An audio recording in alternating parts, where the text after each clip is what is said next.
Total number of orbital cavity कितनी है? 2, यानी कि बायलैटरल प्रेजेंट होती है दोनों तरफ, बायलैटरल टू नोज, इस नोज के दोनों तरफ ये वाली जो कैविटी है, इस कैविटी बोलते हैं क्या?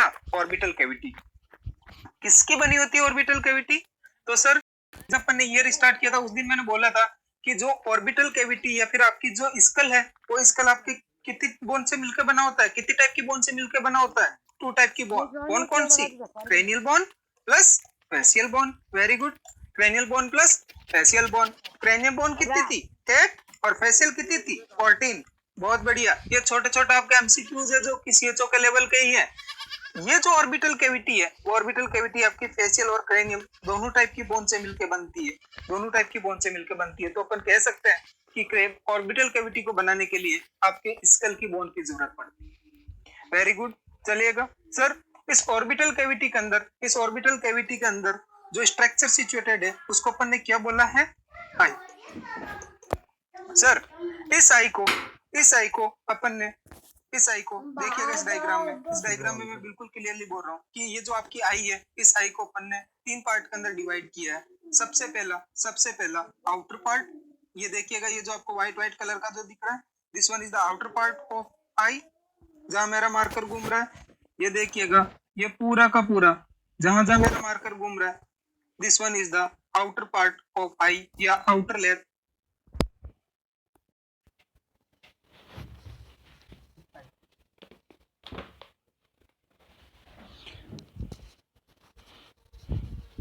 ये वाला जो पोर्शन है, ये पूरा का पूरा आउटर लेयर ऑफ आई, और इसके नीचे आपका मिडल लेयर ऑफ आई, इसके जस्ट नीचे ये वाला जो स्ट्रक्चर है, this one is the middle layer. ये वाला जो पोर्शन है, इसको अपन ने क्या बोला है sir? This one is the middle layer of eye. ये वाला जो पोर्शन है, this one is the middle layer of eye. और सबसे अंदर का जो पोर्शन है, this one is the inner layer of eye, inner layer of eye. तो सर आई है, इस आई को अपन ने कितनी लेयर में डिवाइड किया है सर? 3 लेयर के अंदर। कौन सा? Outer layer, middle layer and inner layer, and inner layer. Sir outer coat या फिर आउटर लेयर है, इसी को देखिएगा आउटर लेयर बोल दीजिएगा या आउटर कोट बोल दीजिएगा, आउटर लेयर या आउटर कोट बोल दीजिएगा। सर ये जो आउटर कोट है वो 2 ऑर्गन से मिलकर बना है, 2 पार्ट से मिलकर बना है। या फिर मैं इसको नई स्लाइड में लिख देता हूँ, आउटर लेयर या outer coat is composed by 2 layer, is composed by 2 part. One is sclera and second one is cornea, cornea and sclera। बहुत बढ़िया। सर आई का जितना भी जो आपको व्हाइटिश पार्ट दिख रहा है बाहर से, जितना भी आप जैसे किसी की आंखों में देखते हो, ठीक है, बहुत बढ़िया। आंखों में देखने का जी आदत होती है, बोलते हैं ना मेरी आंखों से आंखें मिला, वही आदमी आंखों से आंखें मिला सकता है जो सच्चा हो, ठीक है। सर ये जो आपका स्क्लेरा है, जैसे आप किसी की आंखों में देखते हो, आंखें से आंखें मिलाते हो आप, तो आंखें से आंखें मिलाते ही आपको जो सबसे वाइट पोर्शन जो दिख रहा है, this one is the sclera, जो कि फाइबर्स टिश्यू का बना होता है, फाइबर्स टिश्यू का बना होता है। और काम क्या है इसका सर? ये जो है वो इनर पार्ट को, ये इनर पार्ट को प्रोटेक्शन का काम, प्रोटेक्ट करके रखता है, protect to inner structure, inner structure. Sir second one is the cornea. क्या काम होता है कॉर्निया? कैसा होता है कॉर्निया? तो सर आउटर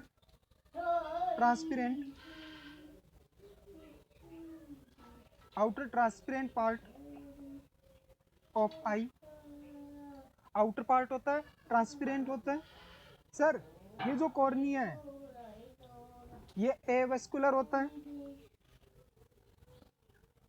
यानी कि एवेस्कुलर है, यानी कि इसमें किसी भी टाइप की ब्लड वेसल्स नहीं होती। कॉर्निया के अंदर कोई भी ब्लड वेसल्स नहीं होती, कोई भी ब्लड वेसल्स नहीं होती। इसका मतलब देखिएगा, सुनिएगा, समझिएगा। मैं इसको और आपको डिफाइन कर देता हूँ। मैंने बोला है कि कॉर्निया है वो ट्रांसपेरेंट है, कैसा है? ट्रांसपेरेंट है। ट्रांसपेरेंट वो चीज होती है जिसको अपन एक से दूसरी तरफ बिल्कुल इजीली देख सकते हैं। सर यदि कॉर्निया ट्रांसपेरेंट है और कॉर्निया के अंदर ब्लड वेसल्स होती, तो मुझे एक चीज बताओ, ब्लड वेसल्स होती तो वहां क्या होता? ब्लड। और ब्लड होता तो वहां आरबीसी होता कि नहीं होता? और आरबीसी का कलर कैसा होता है? रेड। बिल्कुल जैसा अपन लिख रहे हैं, रेड कलर होता। तो क्या इस कॉर्निया के अंदर उस आरबीसी का रेड अपीयरेंस नहीं आता क्या? और यदि रेड अपीयरेंस आता, रेड कलर की आरबीसी बीच में आती, तो ये ट्रांसपेरेंट कैसे होता? इसीलिए मैं बोल रहा हूँ कॉर्निया बिल्कुल एवेस्कुलर होता है और इसके अंदर किसी भी टाइप की कोई ब्लड वेसल्स है वो प्रेजेंट नहीं होती। सर देखिएगा इस डायग्राम के अंदर ये वाला जो पोर्शन है अभी तक जो अपन ने डिस्कस किया है, सर स्कलरा के बारे में पढ़ा है और स्कलरा के बाद में अपन ने पढ़ा है कॉर्निया। देखिएगा सर, जहाँ मेरा मार्कर घूम रहा है ये वाला पोर्शन, ये जो मैं ब्लैक ब्लैक ब्लैक ब्लैक जो बना रहा हूँ, जो ये मैं ब्लैक पोर्शन बना रहा हूँ, ये वाला part this is a sclera. ये देखिएगा ये जो ब्लैक वाला जो पोर्शन है वो पूरे के पूरे आई को कवर करके रखा है पीछे तक, यानी कि अपन तो सिर्फ आगे तक देख सकते हैं, आप आंख को ओनली एंटीरियर पार्ट को देख सकते हो। यदि आपको सीधा आंख में देखना तो ये देखिएगा ये वाला जो पोर्शन आपको दिख रहा है, जिस जगह मेरा ये ब्लैक मार्कर घूम रहा है, this part is the sclera. क्या कर रहा है सर? ये फाइबर्स का बना हुआ है और जब किसी भी लेयर के ऊपर या किसी भी ऑर्गन के ऊपर कोई फाइबर्स की कवरिंग लेयर होती है तो उसका काम होता है प्रोटेक्शन देना। जैसे आपका हार्ट के ऊपर की फाइबर्स लेयर जो अपन पढ़ते हैं पेरिकार्डियम में। सर जिस हिसाब से आपका ब्लड वेसल्स के जो ट्यूनिका एक्सटर्ना है वो फाइबर्स की बनी होती है, और जहां जहां फाइबर्स टिश्यू है वो क्या करता है? हमेशा और हमेशा प्रोटेक्शन देने का काम करता है। तो ठीक उसी हिसाब से आपकी आंख को ये प्रोटेक्ट करके चल रहा है, और जब ये प्रोटेक्शन देने का काम करेगा तो सर ये अंदर का जो डेलिकेटेड ऑर्गन है, अंदर की तरफ जो नर्व आएगी थोड़ी देर में, अंदर की जो मसल्स आएगी, उस मसल्स को ये क्या करता है? प्रोटेक्शन देता है। सर दूसरा पार्ट पढ़ा था अपन ने कॉर्निया, ये वाला, ये वाला, ये वाला जो पार्ट है, this part is the cornea. और इस डायग्राम में यदि मैं दिखाना चाहूँ तो this part is a cornea, this part is the cornea. क्या नेचर बताया है इसका? ट्रांसपेरेंट। ट्रांसपेरेंट किस टाइप का नेचर है? ट्रांसपेरेंट नेचर है। सर ये जो ट्रांसपेरेंट नेचर का जो कॉर्निया है, ये जो ट्रांसपेरेंट नेचर का कॉर्निया है क्या काम करेगा? क्या फंक्शन है इसका? सर ये अलाउ करेगा किसी भी लाइट रेज को, किसी भी लाइट रेज को आंख के अंदर जाने के लिए। बहुत बढ़िया। किसी भी लाइट रेज को आंख के अंदर जाने के लिए, ताकि ताकि आप विजन को मेंटेन कर सको, ताकि आप ढंग से देख सको। और अल्टीमेटली जो लाइट रेज है वो इस लेंस से होती हुई, इस लेंस से होती हुई अकोमोडेट होती है, और अकोमोडेट होके सीधी पीछे की तरफ पहुंचती है, जिसको अपन बोलते हैं रेटाइना। क्या बोलते हैं? रेटाइना के ऊपर जाती है। यह एक चीज और प्रूव होती है, यदि आपका कॉर्निया ट्रांसपेरेंट नहीं होता तो क्या लाइट रेज बहुत इजीली लेंस के ऊपर पहुंचती? क्या लाइट रेज है वो बहुत इजीली आपके कॉर्निया पे पहुंचती? क्या लाइट रेज है वो बहुत इजीली आपके रेटाइना पे पहुंचती? क्या? और जब नहीं पहुंचती तो सर, जब नहीं पहुंचती तो वहां से क्या होता सर? वहां पे शायद तक आपका विजन एक्यूटी है, जो आपका विजन है वो अप्रोप्रिएटली नहीं हो पाता सर। इसीलिए आपका जो कॉर्निया वो कैसा होता है? ट्रांसपेरेंट होता है। बहुत बढ़िया। सर बात करते हैं नेक्स्ट पार्ट की।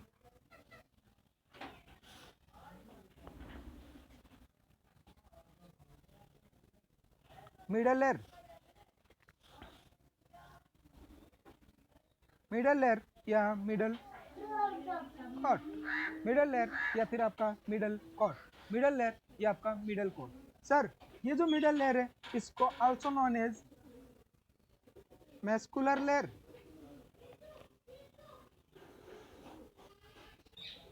मैस्कुलर लेयर यानी कि ये जो लेयर है वो किसकी बनी होती है? सर वो मसल्स की बनी होती है। किसकी बनी होती है? मसल्स की बनी होती है, मस्कुलर लेयर है। सर ये जो मिडल लेयर है, इस मिडल लेयर के कितने पार्ट हैं? जिस हिसाब से आपकी एक्सटर्नल लेयर के 2 पार्ट थे, उस हिसाब से मिडल लेयर के 3 पार्ट हैं। कौन कौन से पार्ट है? तो सर सबसे पहला जो इसका पार्ट होता है वो होता है कोरॉइड। कॉरॉइड। दूसरा जो होता है वो होता है ciliary body. Very good.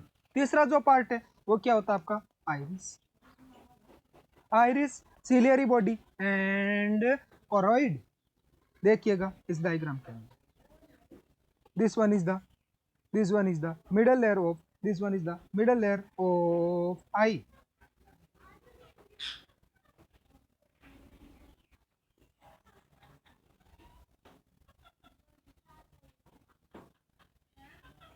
This one is the middle layer of eye, यानी कि जहां मैं मार्किंग कर रहा हूं ये वाला जो पोर्शन है, ये वाला जो पार्ट है, this part is the middle layer of eye. ये वाला जो पार्ट है जहाँ पे मैं मार्किंग कर रहा हूँ, ये पूरी की पूरी आपको मसल्स की तरह दिख भी रहा होगा। ये जो मसल्स वाला पार्ट है, इस मसल्स वाले पार्ट को ही अपन बोलते हैं क्या? This one is the middle layer of eye. Middle layer of eye, इसी को अपन मिडल लेयर ऑफ आई बोलते हैं। सर 3 पार्ट होते हैं इसके, कौन कौन से? ये देखिएगा, कॉरॉइड कहाँ से कहाँ तक? यहाँ से लेके यहाँ तक, ये जो पूरा मस्कुलर जो पार्ट है, जो पूरी पूरी एक लंबी सी मसल्स की तरह दिख रहा है। और इस तरफ भी ये पूरा का पूरा जो पार्ट है, ये पूरा का पूरा पार्ट कहलाता है आपका choroid. This entire part is considered as a choroid. क्या बोलते हैं इसको?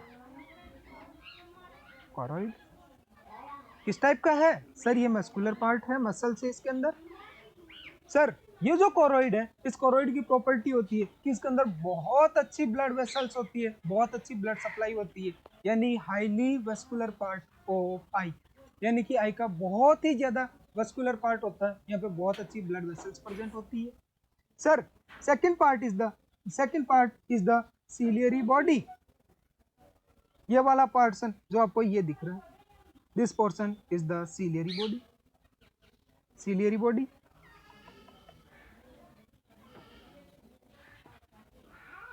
सिलियरी बॉडी यानी कि जब अपन आई का स्ट्रक्चर बनाते हैं, तो आई का स्ट्रक्चर बनाने के बाद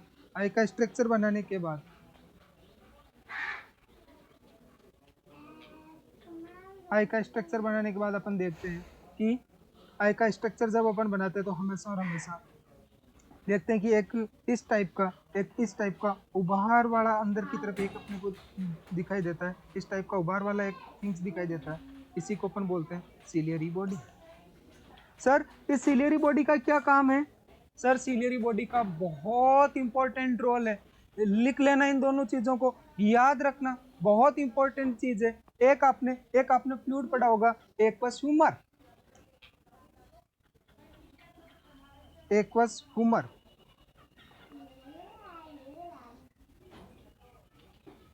एक्वस ह्यूमर यानी कि आपका फ्लूइड है जो आई के अंदर प्रेजेंट होता है, और क्या करता है? सर एक्वस ह्यूमर जो है वो आपका इंट्रा ओक्यूलर प्रेशर यानी कि IOP, इंट्रा ओक्यूलर प्रेशर यानी कि IOP जो नॉर्मल होता है कहाँ से कहाँ तक? सर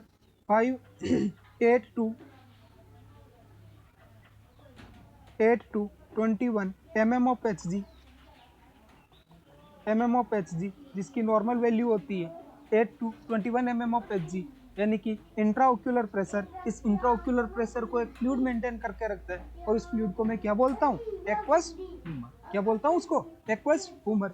सर इस एक्वस ह्यूमर का जो फॉर्मेशन है, वो होता है आपका सिलियरी बॉडी से। कहाँ से होता है? सिलियरी बॉडी से। देखिएगा एक बार इस डायग्राम में और बता देता हूँ आपको, यानी कि ये बड़ा पार्ट, ये वाला जो पार्ट है, इस पार्ट से this part of eye is responsible for the formation of aqueous humour. ये वाला जो पार्ट है, this is the ciliary body, and this ciliary body is responsible for the formation of aqueous humour. Sir aqueous humour का formation कहाँ हो रहा है? Ciliary body पे। मैं एमसीक्यूज बता रहा हूँ आपको सिलियरी बॉडी से रिलेटेड। एक्वस ह्यूमर का फॉर्मेशन है वो हो रहा है आपका सिलियरी बॉडी पे। सर ये जो आपका एक्वस ह्यूमर है, इसका काम क्या है? सर ये जो एक्वस ह्यूमर है, इसका काम होता है आपके नॉर्मल इंट्राओक्यूलर प्रेशर को मेंटेन करना। क्या काम होता है एक्वस ह्यूमर का? सबसे पहले एक्वस ह्यूमर का पहला काम है वो है sir maintain maintain IOP, intraocular pressure maintain करके रखना। और नॉर्मल आईओपी का रेंज मैंने बताया आपको 8 to 21 mm ऑफ एचजी, यानी कि एक डिजीज होती है आपकी ग्लूकोमा जिसके अंदर इंट्राओक्यूलर प्रेशर है वो 21 mm ऑफ एचजी से ज्यादा होता है, तब आपका ग्लूकोमा क्रिएट होता है। सर दूसरा provide nutrition to avascular structure of eye, यानी कि आई के जितनी भी स्ट्रक्चर है जो एवेस्कुलर है, यानी कि देखिएगा सर सीधा सा मेरा प्रिंसिपल है, यानी कि चीजें रटी नहीं जाती, सीधी समझी जाती है। मैं यहाँ एवेस्कुलर बोल रहा हूँ मतलब कि वो ट्रांसपेरेंट होगी सारी की सारी। पहली ट्रांसपेरेंट मैंने आपको और एवेस्कुलर लेयर बताई थी, वो था कॉर्निया। अरे कॉर्निया भी तो अपनी बॉडी की सेल है, क्या कॉर्निया को न्यूट्रिशन नहीं चाहिए? बिल्कुल चाहिए। तो कॉर्निया को न्यूट्रिशन कहाँ से मिलेगा? सर एक्वस ह्यूमर से। कहाँ से मिलेगा? एक्वस ह्यूमर से। सर अगला ट्रांसपेरेंट ऑर्गन कौन सा है? सर अगला ट्रांसपेरेंट ऑर्गन है lens. Sir your lens is also avascular. Lens में भी कोई ब्लड वेसल्स नहीं होती, और जब लेंस में भी ब्लड वेसल्स नहीं है तो लेंस का न्यूट्रिशन कहाँ से अपने को मिलेगा? सर लेंस का जो न्यूट्रिशन है वो भी मिलेगा आपको एक्वस ह्यूमर से। वेरी गुड, बहुत बढ़िया। तो सर अभी तक अपन मिडल लेयर पढ़ रहे थे, और मिडल लेयर के अंदर अपन ने पढ़ा है कि सर मिडल लेयर है वो आपकी 3 पार्ट से मिलकर बनती है। कौन कौन से तीनों पार्ट है? तो सर वो तीनों के तीनों पार्ट है। पहला पार्ट है आपका कौन सा? सर पहला पार्ट है आपका कोरोइड। क्या था कोरोइड? सर मस्कुलर लेयर थी। क्या काम था उस कोरोइड का? सर उस कोरोइड का ज्यादा से ज्यादा बड़ा ये काम था कि उसमें बहुत अच्छी ब्लड वेसल्स होती है, और ये जो ब्लड वेसल्स है वो अपन नेक्स्ट जो इसका पार्ट है रेटिना उस टाइम उसका इस ब्लड वेसल्स का इंपॉर्टेंस भी पढ़ेंगे। दूसरा मैंने बोला सिलियरी बॉडी, बहुत ही इंपॉर्टेंट, बहुत ही ज्यादा इंपॉर्टेंट। पहला काम सिलियरी बॉडी का एक्वस ह्यूमर फॉर्मेशन करना। जब एक्वस ह्यूमर का फॉर्मेशन होता है तो सर ये एक्वस ह्यूमर क्या करता है? सर ये एक्वस ह्यूमर कॉर्निया और लेंस को न्यूट्रिशन प्रोवाइड करता है। किसको? कॉर्निया और लेंस को। सर कॉर्निया और लेंस दोनों के दोनों एवेस्कुलर स्ट्रक्चर हैं, और इन एवेस्कुलर स्ट्रक्चर को न्यूट्रिशन देने का काम कौन करेगा? Sir is it clear? चलते हैं आगे की तरफ। Next one is the iris. Next one is the iris. The next structure of middle layer is the iris.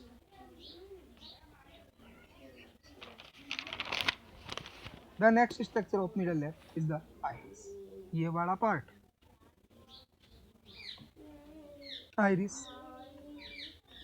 Sir ये जो आइरिस है ये आइरिस का जो है वो अपन बिल्कुल सामने से इन आइरिस को देख सकते हैं। बिल्कुल आइरिस को अपन देख सकते हैं सामने से। और जब सामने से आइरिस दिखता है तो सर आइरिस की सबसे बड़ी प्रॉपर्टी होती है इसमें पिगमेंटेशन होता है। यानी कि जो आपको इस स्ट्रक्चर के अंदर या इस इमेज के अंदर ये वाली जो आंख दिख रही है, जो आपको ब्राउन आइज दिख रही है, जो आपको हल्की सी ब्लू आइज दिख रही है, अब डिपेंड आप पे करता है कि आप कौन सी आंख देखना पसंद करोगे, ब्लू आई या आपका ब्राउन आई। जो भी आंख आपको इसमें से देख रही है, जो आपको स्लेटी कलर की जो आपकी आई दिख रही है, इस आई का जो स्लेटी कलर है वो इस वजह से है क्योंकि इस आंख का जो आइरिस है उस आइरिस का कलर ऐसा है। सर सबसे बड़ी चीज आंखों के अंदर जो आइरिस के अंदर पिगमेंटेशन होता है, और वही पिगमेंटेशन अपने को सामने से दिखता है, और उसी हिसाब से अपन ये डिफाइन करते हैं कि सर इस पर्टिकुलर का जो आंख है वो ब्लैक आई है, ब्लू आई है, ब्राउन आई है, whatever you want to be say, उस टाइप का आपका जो आई है वो उस पर्टिकुलर पर्सन का है। सर इस आइरिस का दूसरा सबसे इंपॉर्टेंट काम और वो सबसे इंपॉर्टेंट काम है ये वाला, द स्पेस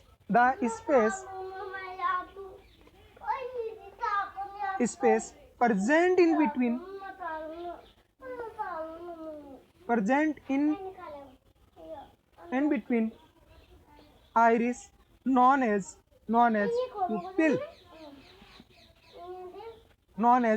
pupil। यानी कि अपन पढ़ते हैं प्यूपिल क्या है। तो सर प्यूपिल को यदि मैं बहुत ही सिंपली डिफाइन करने की कोशिश करूं बहुत ही इजी लैंग्वेज में इसको बताने की कोशिश करूं तो मैं प्यूपिल को सीधा और सिंपल सी चीज में बताऊंगा कि sir प्यूपिल is nothing, प्यूपिल is just only the space is present in iris. चारों तरफ के आइरिस के बीच में जो स्पेस होता है, और उसी स्पेस को मैं क्या बोलता हूँ sir, this space is known as, यहाँ पे बोलूंगा तो ये वाला। और यदि इस स्ट्रक्चर में बताने की कोशिश करूंगा तो इस स्ट्रक्चर में मैं बताऊंगा this part is known as pupil. इसी पार्ट को मैं क्या बोलता हूँ, प्यूपिल। देखिएगा ये चारों तरफ आपको कलर दिख रहा है, ये कलर दिख रहा है, इसका मतलब कि कलर है मतलब पिगमेंटेशन है। और पिगमेंटेशन कहाँ होता है सर, पिगमेंटेशन होता है आइरिस में। कहाँ होता है, आइरिस में। और इस आइरिस के बीच की ये जो जगह है, इसी जगह को मैं क्या बोलता हूँ, प्यूपिल। ये जो प्यूपिल है वो लाइट रेज के अकॉर्डिंग कॉन्स्ट्रिक्ट और डायलेट होता रहता है। लाइट रेज को अकोमोडेशन कराने का काम करता है कि जो लाइट रेज है वो ज़्यादा से ज़्यादा आपके लेंस तक पहुँचे और आपका जो विजन है वो विजन का अकोमोडेशन हो, विजन को इजीली अपन एसेस कर सकें। बहुत बढ़िया, चलते हैं सर आगे की तरफ। अभी तक जो अपन ने पढ़ा है एक्सटर्नल लेयर और मिडल लेयर पढ़ी है, बहुत ही ज़्यादा इंपॉर्टेंट आपकी मिडल लेयर। मिडल लेयर की दो स्ट्रक्चर बहुत ज़्यादा इंपॉर्टेंट है, मत भूलना सिलियरी बॉडी को। Sir ciliary body is responsible for the formation of aqueous humour and और एक्वस ह्यूमर का मैंने आपको प्रॉपर्टी बोला है। सर दूसरा मैंने बोला था आइरिस। आइरिस जो है वो किस चीज के लिए जिम्मेदार है sir, iris are pigmented. Iris कैसा होता है, पिगमेंटेड होता है। और जो पिगमेंटेड चीज है वो कलर आपको कलर देता है। और दूसरा इसी पिगमेंटेशन के अंदर, इसी पिगमेंटेशन के अंदर का जो स्पेस है, उस स्पेस को मैंने क्या बोला है sir, प्यूपिल। it will be constrict और dilated, it will be constrict और dilated। और सर बात आती है कि ये जो आइरिस है, इस आइरिस के ऊपर कौन सी नारू की नारू सप्लाई होती है, कौन सी नारू की नारू सप्लाई होती है, तो अपन ने बात कर रहे थे third cranial nerve, oculomotor nerve. कौन सी नारू आपकी, third cranial nerve is the oculomotor nerve. Oculomotor nerve है थर्ड क्रेनियल नारू नंबर, यानी कि जो अपनी टोटल 12 जो पेयर नारू होती है क्रेनियल नारू, उसमें से third cranial nerve oculomotor नारू। यहाँ पे ओक्यूलो मोटर नारू के नारू सप्लाई होती है। और मत भूलिएगा पढ़ा था अपन ने पिछले लेक्चर के अंदर, ऑप्थेल्मो में पढ़ा था, याद रखना। जब मैं टिम्पेनिक मेम्ब्रेन पढ़ा रहा था तब मैंने बोला था आपको पैरासिम्पैथेटिक नर्वस सिस्टम के बारे में बोला था। और पैरासिम्पैथेटिक नर्वस सिस्टम का मैंने ओरिजिनेशन बताया था 3, 7, 9, 10 S1 S2 S3, 3, 7, 9, 10 S1 S2 S3। तो sir third cranial nerve is the also part of parasympathetic nerve. और इससे मैं ये कह सकता हूँ कि प्यूपिल के ऊपर पैरासिम्पैथेटिक, प्यूपिल के ऊपर पैरासिम्पैथेटिक सिंपैथेटिक नर्व इनर्वेशन होता है। कैसा नर्व इनर्वेशन होता है सर, पैरासिम्पैथेटिक नर्व इनर्वेशन होता है। सर पैरासिम्पैथेटिक नर्व इनर्वेशन होता है कहाँ पे, आपका प्यूपिल के ऊपर। सर क्या होगा, पैरासिम्पैथेटिक एक्टिवेशन होगा तो जब थर्ड इंट्राक्रेनियल नर्व आपकी, थर्ड क्रेनियल नर्व जब आपकी स्टिमुलेटेड होती है, जब पैरासिम्पैथेटिक एक्टिवेशन होता है, तो वहां तो अपन ने पढ़ा था कि वो ब्रेडिकार्डिया करवाता है। और यहाँ मैं बताता हूँ कि प्यूपिल का कॉन्स्ट्रिक्शन करवाता है, प्यूपिल का कॉन्स्ट्रिक्शन करवाता है। यानी प्यूपिल कॉन्स्ट्रिक्ट होगी कब, जब पैरासिम्पैथेटिक स्टिमुलेशन होगा, पैरासिम्पैथेटिक एक्टिवेशन होगा। सर एक चीज और याद रखना, ये जो आपका सिलियरी बॉडी है, इस सिलियरी बॉडी का एक और फंक्शन होता है, मैं आपको यही बता देता हूँ।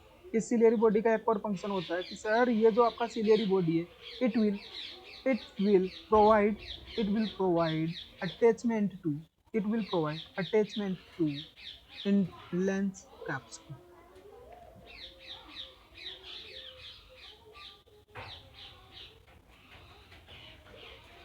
It will provide attachment to lens capsule।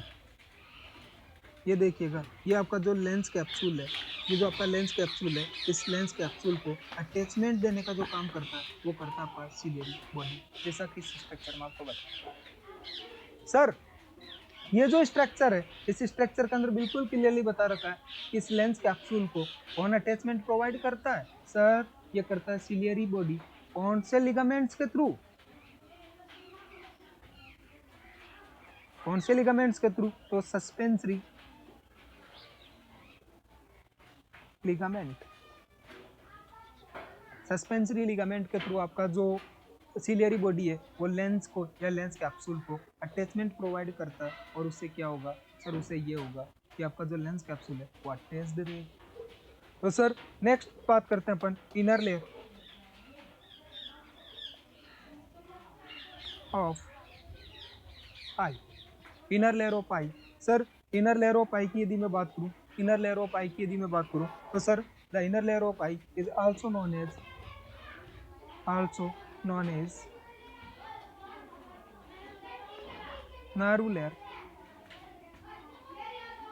Of eye. Nerve layer of eye यानी कि वहाँ पे बहुत अच्छी नारू सप्लाई होती है, वहाँ पे बहुत अच्छी नारू सप्लाई होती है। या फिर मैं ये बोलूँ तो देखिएगा, nerve is eye is also sensory organ. जिस हिसाब से आपका कान सेंसरी ऑर्गन था उसी हिसाब से आपकी आंख जो है वो भी सेंसरी ऑर्गन है। और जब सेंसरी ऑर्गन है तो मैं यही बोलूँगा कि इस ऑर्गन से कोई नर्व ओरिजिनेट होती होगी, कोई एक नर्व जो बनती होगी जो ब्रेन में सेंसेशन लेके जाती है। मत बोलना इन छोटे छोटे प्रिंसिपल्स को। सर सेंसरी ऑर्गन जहाँ है वहाँ आंखें बंद करके बोलना है। सर सेंसरी ऑर्गन वही ऑर्गन होगा जहाँ से कोई ना कोई नर्व है वो इनिशिएट होगी, कोई ना कोई नर्व है वो बनना स्टार्ट होगा। और सर इस नर्व पार्ट से जो नर्व बनती है वो बनती है आपकी ऑप्टिक नर्व। और this optic nerve is a part of cranial nerve. ये आपका क्रेनियल नर्व का पार्ट होता है। और कितने नंबर क्रेनियल नर्व होती है? Second cranial nerve is the optic nerve.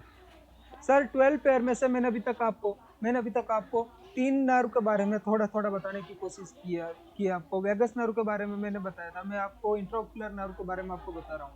और नाउ मैंने आपको वेस्टिबोकॉक्लियर नर्व के बारे में बताया। And now I am discussing about the optic nerve. किसके बारे में डिस्कस कर रहा हूँ?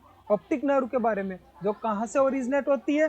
सर इनर लेयर ऑफ आई। कहाँ से ओरिजिनेट होती है? इनर लेयर ऑफ आई, जिसको अपन बोलते हैं रेटिना। क्या बोलते हैं अपन? रेटिना। देखिएगा इस diagram.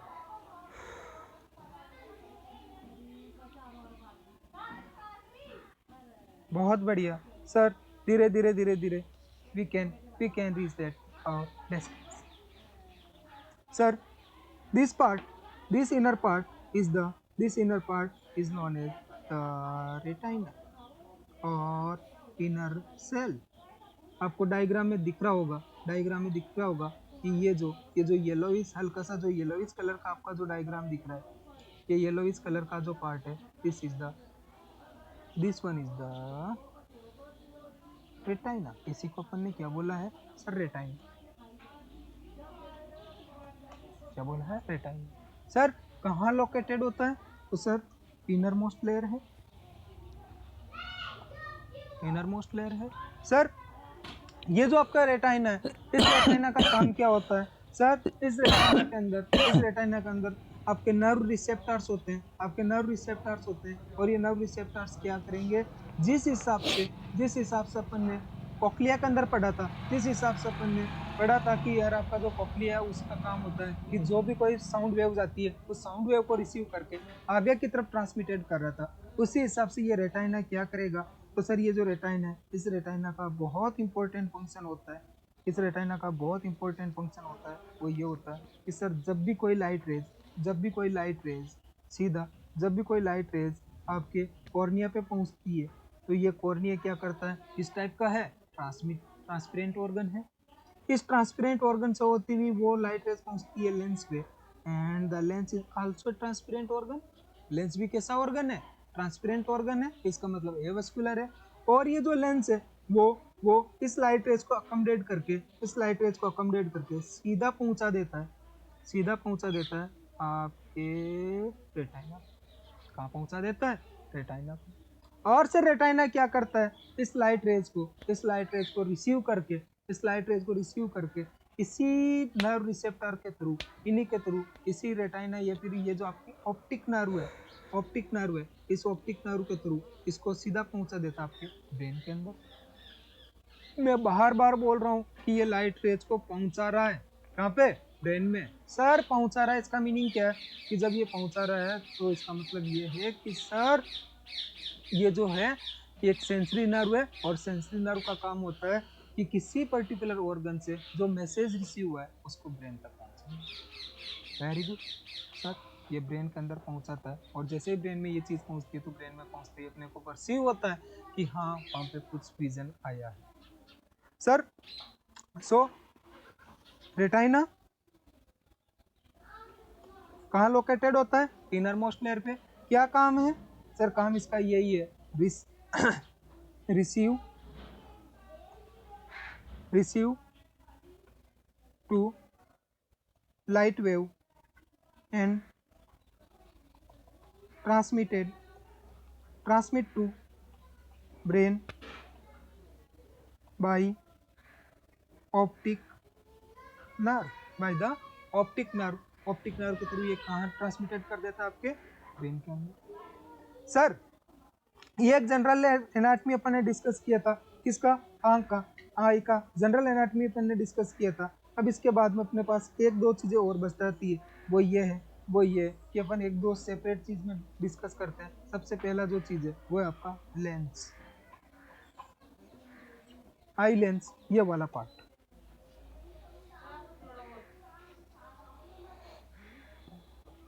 This part is the eye lens. ये क्या आपका आई लेंस है। किस टाइप का स्ट्रक्चर है, कॉनकेव और कॉन्वेक्स। सर कॉन्वेक्स है।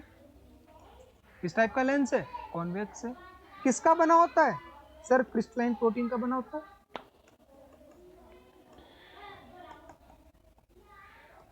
क्रिस्टलाइन प्रोटीन का बना होता है ये। सर और क्या प्रॉपर्टी है इसकी, सर ट्रांसपेरेंट होता है,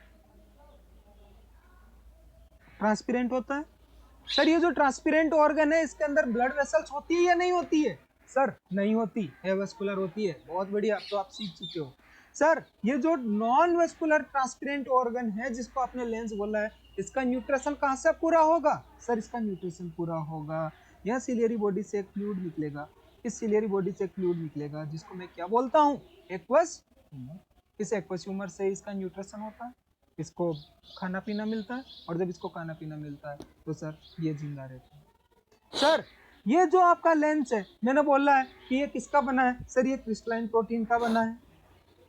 सर एक बिल्कुल बेसिक चीज याद रखना कि जो लेंस है वो प्रोटीन का बना है, और यदि किसी भी कारणवश ये जो प्रोटीन की स्ट्रक्चर है, यदि प्रोटीन की स्ट्रक्चर टूट गई तो क्या ये जो प्रोटीन है वो पहले वाले प्रोटीन के जैसा काम करेगा क्या। पहले वाला प्रोटीन कौन सा था, क्रिस्टलाइन प्रोटीन था। कैसा दिखता था सर, ट्रांसपेरेंट दिखता था। अब क्या हुआ है सर, कुछ ऐसा हुआ होगा जिसकी वजह से इस प्रोटीन की जो स्ट्रक्चर है वो स्ट्रक्चर डैमेज हुई है, और जब इसकी स्ट्रक्चर डैमेज हुई है तो स्ट्रक्चर डैमेज होने की वजह से क्या हुआ कि प्रोटीन का स्ट्रक्चर डैमेज हुआ, तो ये प्रोटीन वो प्रोटीन नहीं रहा जो पहले था, और पहले वाला कैसा था, ट्रांसपेरेंट। और अब जब ये ट्रांसपेरेंट नहीं रहा तो साइड तक इस लेंस की जो ट्रांसपेरेंसी है वो लैप्स हो जाएगी, और जैसे ही लेंस की ट्रांसपेरेंसी लैप्स होगी उसी डिजीज को अपन बोलते हैं कैटारेक्ट। क्या बोलते हैं, कैटारेक्ट। सर अगला मैंने बोला था, अभी मैंने बीच में याद किया था आपको, एक इस सिलियरी बॉडी के साथ में, इस सिलियरी बॉडी जो है वो आपका अटैचमेंट प्रोवाइड करती है, किसको सर, वो अटैचमेंट प्रोवाइड करती है आपके लेंस कैप्सूल को, और लेंस कैप्सूल को किसके थ्रू अटैचमेंट प्रोवाइड करती है, सर ये अटैचमेंट प्रोवाइड करती है सस्पेंसरी लिगामेंट के थ्रू। किसके थ्रू सर, सस्पेंसरी लिगामेंट के थ्रू। और सस्पेंसरी लिगामेंट तो सस्पेंशन का काम करेंगे, वो देखा है आपने गाड़ी के बसों के ऊपर लिख रखा होता है एयर सस्पेंशन। सस्पेंशन का मतलब होता है स्प्रिंग। क्या काम होता है, स्प्रिंग। जैसे अपनी पेन के अंदर स्प्रिंग आती है, ठीक है, उसको अपन सस्पेंशन बोल सकते हैं। सस्पेंस नहीं है, this one is the suspension. और ये जो आपका जो ये मैं जिस स्प्रिंग की बात कर रहा हूँ, ठीक उसी हिसाब से आपका काम करता है ये कैप्सूल। कैसे सर? देखो सोचो, सपोज करो कि आपका कोई ऑब्जेक्ट है वो बिल्कुल पास में है। यदि वो बिल्कुल पास में और उसको देखना है तो क्या इस लेंस का ज्यादा खुलना जरूरी है क्या, या कम खुलना जरूरी है? ये जो लेंस है वो बिल्कुल कम खुलेगा और उस लाइट रेज को ट्रांसमिटेड कर देगा कहाँ पे? आपका रेटिना के ऊपर। सर यदि कोई चीज है वो दूर है, तो सर दूर है तो उसकी जो रेज है, उसकी जो लाइट रेज है वो भी दूर दूर से आएगी। वो भी कहां से आएगी? दूर दूर से आएगी। और जब वो दूर दूर से आएगी तो आपका जो लेंस है वो ट्राई करता है कि वो मैक्सिमम खुले। तो सर ये तो तभी पॉसिबल हो सकता है कि जब लेंस के ऊपर की जो स्ट्रक्चर है वो स्ट्रक्चर इलास्टिक हो, उस स्ट्रक्चर के अंदर प्रॉपर्टी हो कि वो टाइम आने पे तो सिकुड़ सके और नए टाइम आने पे वो डायलेट हो सके या फिर आपकी एक्सटेंड हो सके। इसीलिए तो मैंने बोला है कि ये जो लिगामेंट है, these ligament are suspensory ligament. ये जो सस्पेंसरी लिगामेंट है ये क्या करेगा सर? ये लेंस की जो टोटल ओपनिंग है उस लेंस कैप्सूल के थ्रू लेंस की टोटल ओपनिंग को खोलेंगे और बंद करेंगे, खोलेंगे और बंद करेंगे, ताकि आप नियर का और दूर का जो विजन है उसको इजीली देख सको, और जो लाइट रेज है उसको उसका आप बहुत अच्छे से रिफ्लेक्शन करवा सको, बहुत अच्छे से अकोमोडेशन करवा सको। क्योंकि जब लाइट रेज का रिफ्रैक्शन नहीं होगा, जब लाइट रेज का अकोमोडेशन नहीं होगा तो सर अपने को दिक्कत आएगी, देखने में दिक्कत आएगी। और सर जब देखने में दिक्कत आएगी तो अपना जो अकोमोडेशन है वो पुअर अकोमोडेशन होगा, जिसको अपन रिफ्रैक्टिव एरर में बोलते हैं कि सर सही तक आपका रिफ्रैक्टिव एरर हुआ। अब वो कौन सा रिफ्रैक्टिव एरर है वो अपन लेटर ऑन देखेंगे। हो सकता है वो आपका मायोपिया हो, शॉर्ट साइटेडनेस, हो सकता है वो हाइपरमेट्रोपिया हो फार साइटेडनेस, हो सकता है वो आपका एस्टिग्मेटिज्म हो सकता है वो आपका प्रेसबायोपिया हो, जो कि ओल्ड एज के अंदर होता है, यानी कि जो दादाजी के अंदर, जो ताऊ जी के अंदर, जो पिताजी के अंदर नज़र में जो कमजोरी आई है उसी को अपन प्रेसबायोपिया बोलते हैं। So these all things we will discuss later on in the hour disease portion. Sir अभी तक जो अपन ने देखा है वो ये देखा, अपन ने आई की नॉर्मल एनाटॉमी पढ़ी थी। नॉर्मल एनाटॉमी पढ़ने के बाद में अपन ने देखा कि यार ये जो आई है उसकी 3 लेयर है, 3 लेयर में इसको डिवाइड किया है। कौन कौन सी 3 लेयर्स है सर? वो 3 लेयर्स है आपका कौन कौन सा sir? Outer, middle and inner. Sir outer, middle and inner को अच्छे से पढ़ने के बाद में अपन ने ट्राई किया था कि इनके अपन जो है वो फंक्शन पढ़ लें, इनका जो नॉर्मल करेक्टरिस्टिक्स है वो पढ़ लें। लेटर ऑन अपन ने एक और अलग से डिस्कस किया था, वो था आपका लेंस, वो था आपका लेंस। और लेंस के बाद में एक और छोटी सी चीज है जिसको मैं और आपके सामने डिस्कस लेकर आ रहा हूँ इस आंख के अंदर। सर देखिएगा ये वाला पोर्शन, जिस जगह इसका आएगा तो सीधा एमसीक्यू आएगा, ज्यादा डिटेल में ये पूछेगा नहीं, आएगा तो सीधा आएगा कि ब्लाइंड स्पॉट ऑफ आई, यानी कि आई का ब्लाइंड स्पॉट कौन सा है? तो सर आई का जो ब्लाइंड स्पॉट है वो होता है आपका optic disc, this part, optic disc, optic disc is the blind spot of I.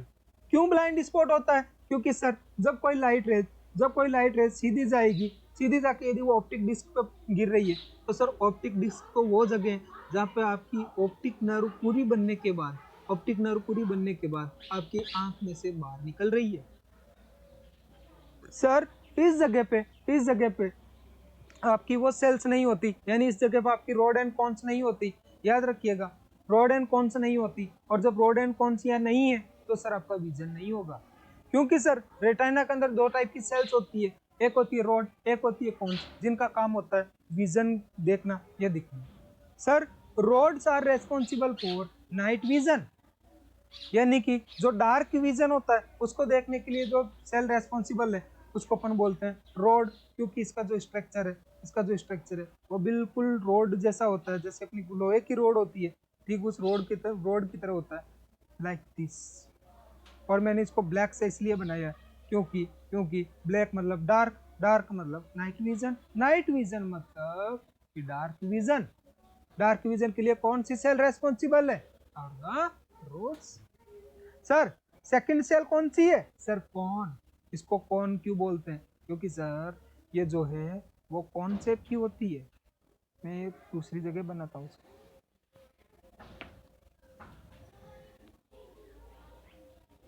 Like this, number 1।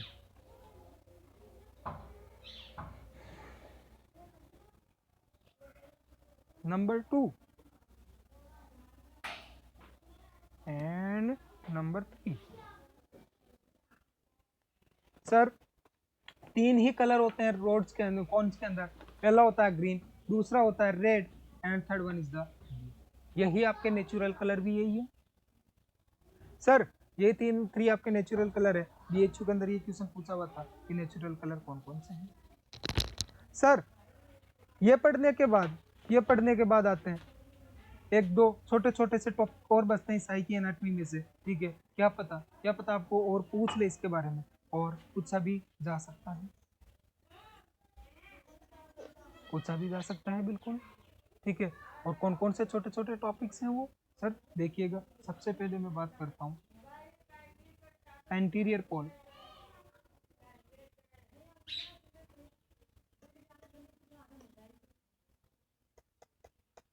Pole of eye, pole of eye sir 2 pole होते हैं, कौन से? Anterior pole and posterior pole. Anterior pole and posterior pole. Sir anterior pole कहाँ से कहाँ तक है? तो इस आई की पूरी स्ट्रक्चर में देखना, जहाँ मेरा मार्कर घूम रहा है ये पूरा का पूरा आपका एंटीरियर पोल है। यानी कि ये स्कलरस होता हुआ सीलियरी बॉडी से आपका लिगामेंट, सस्पेंसरी लिगामेंट, और सस्पेंसरी लिगामेंट के बाद में पोस्टीरियर एस्पेक्ट ऑफ से लेंस, और लेंस का जो पोस्टीरियर बॉर्डर है ऐसा होता हुआ ये पूरा का पूरा जो स्ट्रक्चर है, ये पूरा का पूरा एरिया है, वो आपका कंसिडर्ड होता है एंटीरियर पोल में। किसमें कंसिडर्ड होता है? एंटीरियर पोल में। सर ये सीधे सीधे एमसीक्यूज है जो मैंने सीएचओ एग्जाम में देखे थे। जो मैंने सीएचओ एग्जाम जो यूपी का हुआ था, सीएचओ एग्जाम जो एमपी का हुआ था, उसके जब एमसीक्यूज देख रहा था तब मैंने ये 3-4 क्वेश्चंस नोट किए थे कि वो सीधे सीधे क्वेश्चन पूछे हुए कि आपके आंख के जो एंटीरियर पोल है उसमें कौन सा फ्लूइड है, जो आपका पोस्टीरियर फ्लूइड है उसमें कौन सा पॉइंट है। तो सर ये जो पोल और जो चैम्बर है वो भी अपन डिस्कस करेंगे 2 मिनट ब्रेक के बाद, ठीक है। So be continue. Thank you for your kind attention.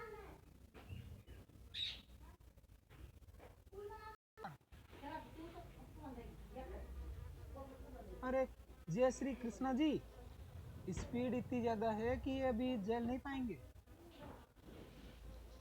Sir vitamin A कैसे हेल्प करता है विजन में? Sir vitamin A is the retinol. Vitamin A क्या है? रेटिनॉल। और रेटिनॉल जो होता है वो बनाता है आपका रोडोप्सिन, और रोडोप्सिन जो है वो रेस्पॉन्सिबल होता है आपका नाइट विजन के लिए। अपन पढ़ते हैं विटामिन ए डेफिशिएंसी की वजह से नाइट विजन लॉस होता है। तो सर जो रेटिनॉल आपका है, ये रेटिनॉल क्या करता है? ये रेटिनॉल बॉडी में जाने के बाद में कन्वर्ट होता है रोडोप्सिन में, and the rhodopsin is the responsible for complete mechanism of dark vision. जो अपने रोड्स होते हैं उन रोड्स के अंदर का जो मटेरियल होता है वो रोडोप्सिन होता है, और उसी रोडोप्सिन के थ्रू अपना नाइट विजन है वो कंप्लीट होता है। इसीलिए अपन पढ़ते हैं कि विटामिन ई डेफिशिएंसी की वजह से आपका नाइट विजन लॉस होता है। सर स्लाइड धीरे चलाया करो, हम नोट्स भी बना रहे हैं। सर थोड़ा सा आपका आई रिलेटेड एमसीक्यूज पढ़ाओ सर प्लीज़। अरे डियर एमसीक्यूज तब आएंगे जब आपका पूरा हो जाएगा। सही है। स्पीड सीएचओ की exam date, dear exam date का आप और मैं दोनों क्लियरली नहीं बोल सकते sir. Comment surgical condition first and second क्या आएगा? कॉमन सर्जिकल कंडीशन अपन ने कल ही डिस्कस किया था कि कॉमन सर्जिकल कंडीशन यदि अपने यहाँ आएगा तो जनरल उसके बारे में अपने को देखना होगा, ठीक है। कॉमन सर्जिकल कंडीशन, कौन सी सर्जिकल कंडीशन की बात कर रहे हैं? थोड़ा सा इसको एलिब्रेट कीजिए सर। एम्स के हिसाब से अमन ठाकुर जी, ये एम्स के हिसाब से बहुत ही छोटा है, बहुत ही छोटा है एम्स के हिसाब से, बिल्कुल। चलिएगा, चलिए कंटिन्यू करते हैं अपना जो नेक्स्ट अपना जो शेड्यूल था उसके हिसाब से। जहाँ तक पॉसिबल है मैंने आपके आंसर देने की कोशिश की है। सर बात करते हैं अपना जो टॉपिक आता है, मैंने छोड़ा था कि इस आई को अपन ने दो पोल के अंदर अपने डिवाइड किया था, पोल ऑफ आई। दो पोल में अपन इसको ऐड करते हैं। First one is the anterior pole, second one is the posterior pole. Sir ये वाला पोर्शन मैंने बनाया है कि आपकी सिलियरी बॉडी से आपका लेंस का पोस्टीरियर एस्पेक्ट और पोस्टीरियर एस्पेक्ट से होता हुआ वापस सिलियरी बॉडी, और ये वाला जो पार्ट है, इस पार्ट के अंदर आपका कौन सा पोल आता है? सर ये आपका एंटीरियर पोल है। एंटीरियर पोल है। सर एंटीरियर पोल में कौन कौन से ऑर्गन आ गए और अच्छे से समझ में आ जाएगा आपको कौन कौन से आ गए। तो सर इधर से चलिएगा, तो इधर से सबसे पहला क्या है आपका? कॉर्निया। बहुत बढ़िया, कॉर्निया नंबर वन। एंटीरियर पोल के ऑर्गन की बात कर रहा हूं। Number one is the cornea, number two is iris, number third is lens. जो भी एक वैसा बात कर रहे थे कि लेंस को अपन कौन सी लेयर में बात इंक्लूड करेंगे, तो सर मैं लेयर तो नहीं बोलूंगा, मैं ये जरूर बोल सकता हूँ कि lens is a part of anterior pole. कौन से पोल का पार्ट है? This one is the part of anterior pole. Anterior pole का पार्ट है वो आपका लेंस। सर लेटर ऑन जितना भी जो पार्ट बचता है, this one is the posterior pole. ये पूरा का पूरा जो पार्ट है वो कौन सा पोल है आपका? सर ये पूरा का पूरा आपका पोस्टीरियर पोल। और यदि अपन बात करें कि सर पोस्टीरियर पोल है, तो पोस्टीरियर पोल के कौन कौन से ऑर्गन होंगे? तो सर पोस्टीरियर पोल के रिमेनिंग स्क्लेरा, दूसरा कौन सा है? Choroid, and third one is the retina. Fourth one is optic nerve. बहुत बढ़िया। सर एंटीरियर पोल आपका ये हो गया, और ये आपका जो पोर्शन है वो आपका क्या हो गया? सर ये आपका पोस्टीरियर पोल हो गया। बहुत बढ़िया। सर देखिएगा, अब बात करते हैं सर फ्लूइड ऑफ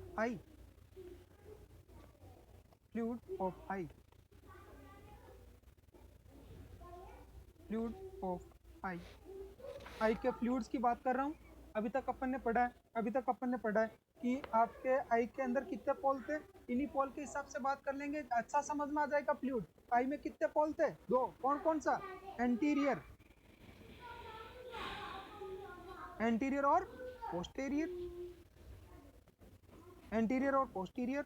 तो सर जो एंटीरियर पोल है ये कहां से कहां तक था? सिलियरी बॉडी को अपन ने एंटीरियर पोल में रखा था, तो सिलियरी बॉडी से कौन सा फ्लूइड रिलीज होता है? सर सिलियरी बॉडी से आपका फ्लूइड होता है एक्वस,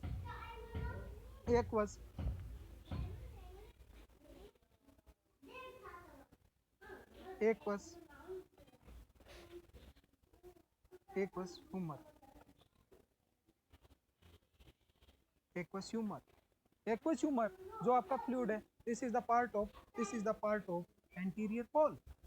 एक्वस ह्यूमर जो फ्लूइड है वो किसका पार्ट है? एंटीरियर पोल का। तो सर यदि बात आए कि आपका जो फ्लूइड है फ्लूइड के अंदर कौन कौन से फ्लूइड होते हैं? तो सर आपकी आई के अंदर दो फ्लूइड होते हैं, एक होता है आपका एक्वस ह्यूमर और एक होता है विट्रस बॉडी या विट्रस फ्लूइड। पहला होता है आपका एक्वस ह्यूमर, जो कहाँ होता है? सर एंटीरियर पोल में। दूसरा कौन सा है? सर एक विट्रस बॉडी कौन से पार्ट के अंदर है? सर पोस्टीरियर पोल में। सीधी सी बात है। सर पोस्टीरियर पोल में ये कहाँ होगा? तो सर पोस्टीरियर पोल में ये देखता है, ये वाला जो फ्लूइड है, ये वाला जो पार्ट है आपका पूरा का पूरा,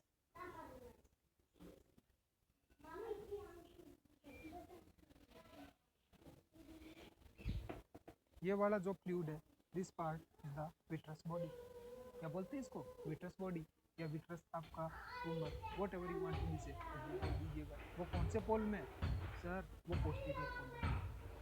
एक और अपने फ्लूइड पड़ा है, कौन सा? Aqueous humour. कौन से पोल में? सर एंटीरियर पोल में। कौन? Aqueous humour. सर अगला बात करते हैं,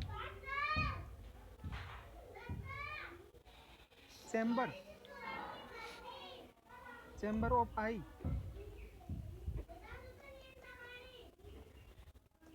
आई। कितनी देर पढ़े थे? वो पढ़े थे अपन ने क्या? पोल। अब क्या पढ़ रहे हैं? चैम्बर। सर चैम्बर छोटे हैं, पोल बड़े हैं, ठीक है। तो सर जब पोल बड़े हैं तो जो चैम्बर है वो किस में होगा? सर पोल में होगा। सर जो चैम्बर्स ऑफ आई है, कितने चैम्बर्स होते हैं? 2। कौन कौन से? जिस हिसाब से आपके पोल थे, एंटीरियर पोल और पोस्टीरियर पोल, उसी हिसाब से आपके 2 चैम्बर है, एंटीरियर चैम्बर और posterior chamber. Anterior chamber and posterior chamber. Sir anterior chamber and posterior chamber जो दोनों के दोनों है, these are the part of anterior pole, तो both are the part of anterior pole। बहुत कंफ्यूज होना मत, कंफ्यूज होना। यदि पोल की बात आए तो 2 पोल है, कौन से?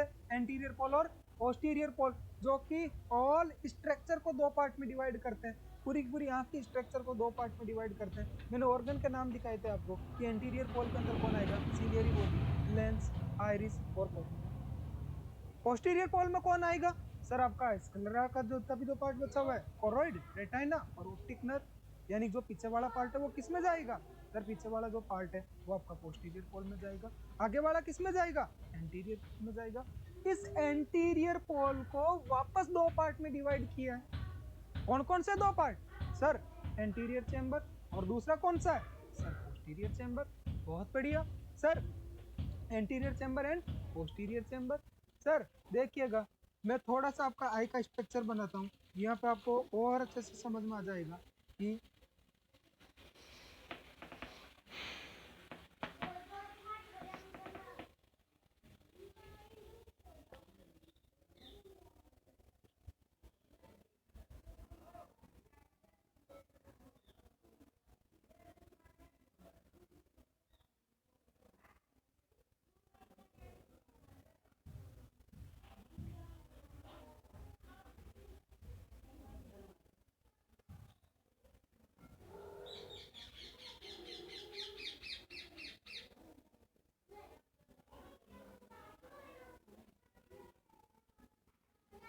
यानी कि जो अभी तक अपन ने डिस्कस किया है, सारा का सारा वो ही बता रहा हूँ मैं, सारा का सारा वो ही बता रहा हूँ। देखिएगा देखिएगा, ये जो मैं लाइन ड्रॉ कर रहा हूँ, सर यहाँ से लेके यहाँ तक का जो पार्ट है वो आपका आएगा एंटीरियर पोल में, और ये जो रिमेनिंग पार्ट है is considered as a posterior pole. किस में कंसिडर्ड हो रहा है? पोस्टीरियर पोल में। सर ये आपका एंटीरियर पोल है, ये आपका क्या है? Ciliary body. ये आपका क्या है? Ciliary body. और सिलियरी बॉडी का अपन ने क्या इंपॉर्टेंस पढ़ा था कि सर सिलियरी बॉडी है वो एक फ्लूइड रिलीज करती है, जिसको अपन क्या बोलते हैं? सर उसको अपन बोलते हैं aqueous humour. Aqueous humour.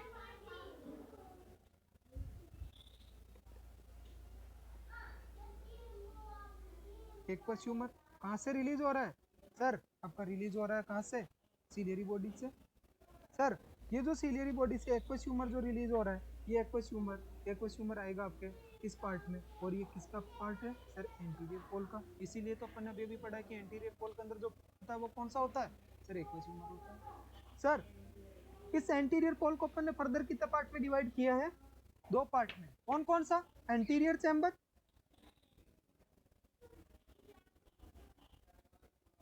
And posterior chamber. Anterior chamber and posterior chamber. Sir anterior chamber कहाँ तक होता है? तो ये वाली स्ट्रक्चर है वो कौन सी अपनी? This structure is known as iris. इसी को अपन ने क्या बोला है? This is the iris. Iris. और इसके बीच में जो जगह है इसको अपन ने क्या बोला था? प्यूपिल। आइरिस के बीच की जो स्पेस है उसको अपन ने क्या बोला था? प्यूपिल। तो सर मैं इस डायग्राम में अच्छे से देख सकता हूँ, कि मुझे क्लियरली दिख रहा है कि इस कॉर्निया में और इस आइरिस के बीच में जो जगह है, इसको मैं बोलता हूँ एंटीरियर चैम्बर। क्या बोलता हूँ इसको? Anterior chamber. और ये जो इस आइरिस और इस लेंस के बीच में जो जगह है, इस जगह को मैं बोलता हूँ posterior chamber. Now I can say that your anterior pole is divided into 2 parts. these two parts are anterior chamber and posterior chamber. The anterior chamber is present. The anterior chamber is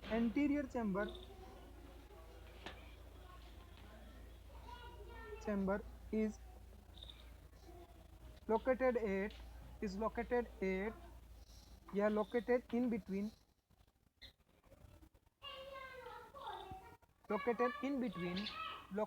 in between cornea and iris. Iris और cornea के बीच की जो जगह है, iris और cornea के बीच की जो जगह है, इस आइरिस और कॉर्निया के बीच की जगह को मैंने बोला एंटीरियर चैम्बर। और इस एंटीरियर चैम्बर के बाद में नेक्स्ट आता है अपना पोस्टीरियर चैम्बर। पोस्टीरियर चैम्बर कहाँ होता है? पोस्टीरियर चैम्बर, तो sir posterior chamber is located in between iris and lens,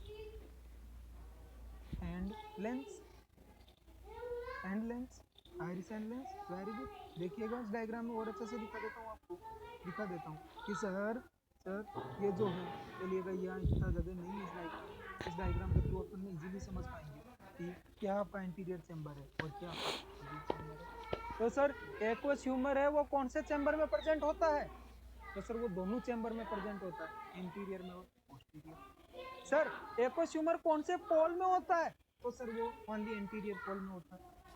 sir क्या एक्वस ह्यूमर पोस्टीरियर पोल में होता है क्या? नहीं होता। क्या एक्वस ह्यूमर पोस्टीरियर चैम्बर में होता है क्या? बिल्कुल होता है। तो फिर पोस्टीरियर पोल का कौन सा फ्लूइड है? सर वो है विट्रस बॉडी। कौन सा है वो? विट्रस बॉडी या विट्रस ह्यूमर जो भी है वो आपका पोस्टीरियर पोल में प्रेजेंट।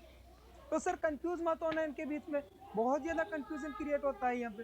एंटीरियर पोल, पोस्टीरियर पोल, तो एंटीरियर पोल का वापस एंटीरियर चैम्बर और पोस्टीरियर चैम्बर, इन दोनों में कौन सा फ्लूइड है? Sir aqueous. ठीक है। अरे सर ये फ्लूइड जब यहाँ प्रेजेंट रहेगा तो यहाँ पे इस फ्लूइड की वजह से जो प्रेशर क्रिएट होगा, इसी प्रेशर को तो आईओपी बोलते हैं, इंट्राओक्यूलर प्रेशर, इसी को ही तो बोलते हैं। इसीलिए मैंने बोला था आपको एक्वस ह्यूमर का क्या काम है। सर एक्वस ह्यूमर का जो काम होता है वो ये होता है कि सर ये अपने बॉडी का या फिर ये अपनी आँख का जो इंट्राओक्यूलर प्रेशर है उसको मेंटेन करता है। अरे समझ में आ गया? चलते हैं आगे। Sir now we will discuss about the first disorder of your eye is a refractive error।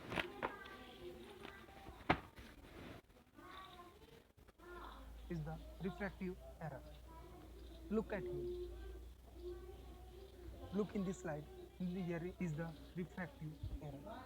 Sir, what is the meaning of refraction? तो रिफ्रैक्शन के मीनिंग के लिए मैंने आपको क्लियरली बोला था, एक छोटा सा डेफिनेशन मैंने आपको दिया था कि सर जो इसका मीनिंग है वो ये होता है कि क्या होता है रिफ्रैक्शन का मीनिंग। तो सर रिफ्रैक्शन का मीनिंग है कि जब भी कोई लाइट रेज आपके कॉर्निया से होती हुई लेंस पे पहुंचता है, तो लेंस पे पहुंचने के बाद लेंस क्या करता है कि उस लाइट रेज को accommodate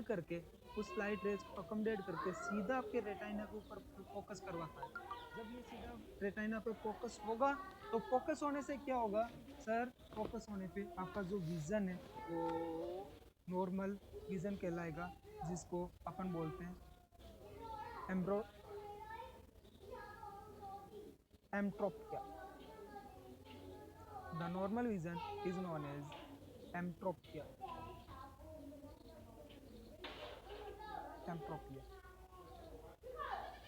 The normal vision is known as एम्ट्रोपिया। क्या बोलते हैं इसको? एम्ट्रोपिया। जब भी कोई लाइट रेज है वो आपके लेंस होती थी बिल्कुल रेटाइना के ऊपर जब अकोमोडेट होती है तो उसको अपन क्या बोलते हैं? एम्ट्रोपिया।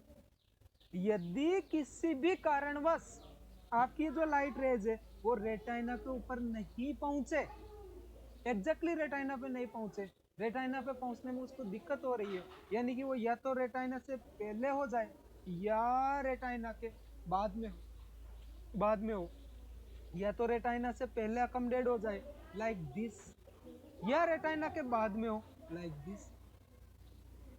इस प्रकार यदि आपकी लाइट रेज है वो ढंग से रिफ्लेक्ट नहीं हो रही है, ढंग से अकोमोडेट नहीं हो रही है, तो उस कंडीशन को अपन बोलते हैं रिफ्रैक्टिव एरर। इस कंडीशन को अपन क्या बोलते हैं?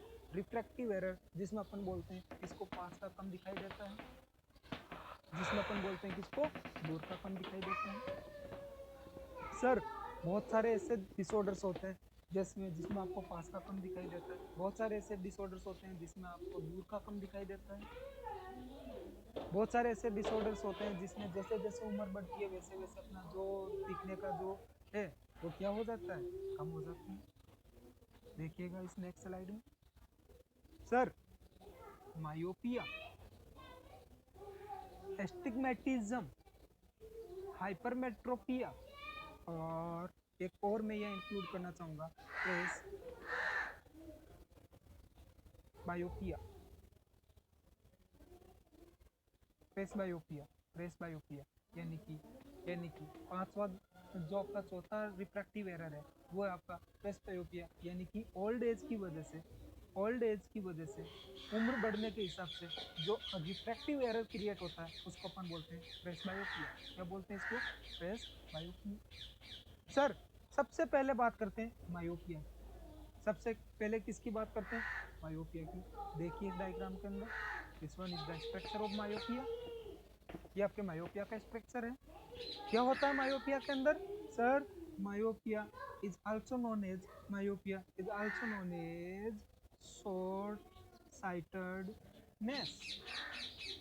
ये जो शॉर्ट साइटेडनेस है, देखिएगा इस वर्ड को आप थोड़ा सा इसका संधि विच्छेद कीजिएगा। जैसे आप इसका संधि विच्छेद करोगे तो आप इसको बिल्कुल समझ में आ जाएगा। देखिएगा शॉर्ट मतलब छोटा, मतलब पास। साइटेड मतलब देखना। नेस मतलब कि टेबल।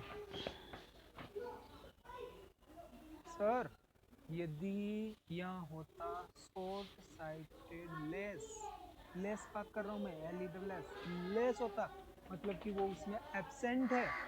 नेस का मतलब होता है कि वो वहां प्रेजेंट है, यानी कि ऐसा कोई बंदा जिसमें शॉर्ट यानी कि पास की जो नजर है वो प्रेजेंट है।